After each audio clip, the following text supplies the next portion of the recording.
de l'église Saint-Jean n'avait pas assisté à un tel chambardement depuis un demi-siècle. 1 mois et demi de travaux sont nécessaires à la mise en scène de ces sculptures champenoises.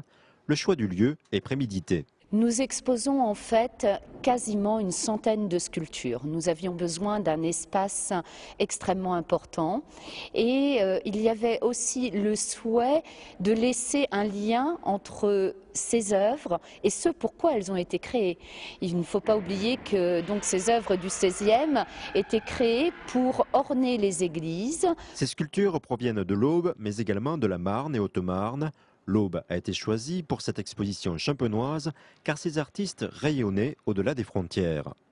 Hormis les œuvres, tout un arsenal d'animation est également prévu. On pourra aussi découvrir à la Maison de l'Outil les outils du sculpteur, des démonstrations de taille de pierre. L'Association des Amis des Musées de Troyes ont organisé un cycle de conférences. Et puis il y aura une ouverture sur les vitraux. Je pense entre autres aux prochaines fêtes éclairantes organisées par l'Association Sauvegarde et Avenir de Troyes. Afin de voir les 2800 œuvres recensées, des parcours touristiques sont planifiés de Nogent à Bar-sur-Seine. Un seul objectif, présenter les caractéristiques de ces statues du XVe et XVIe siècle, le style maniériste. Cette sculpture est maniériste parce que vous avez un travail au niveau des drapés qui est totalement différent de celui qu'on peut rencontrer sur les œuvres du maître de Chaours. Ici, on a l'impression véritablement que le vent s'engouffre dans ces drapés qui ne sont pas très naturalistes en fait. Coiffes et visages sont inspirés de l'Antiquité.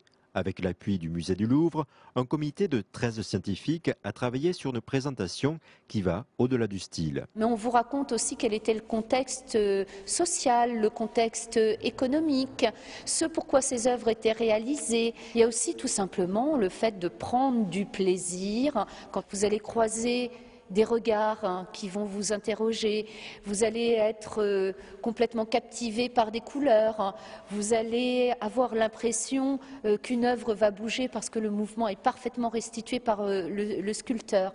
Donc c'est une rencontre où chacun d'entre nous est acteur en fait. Cette exposition bénéficie d'une communication à l'international.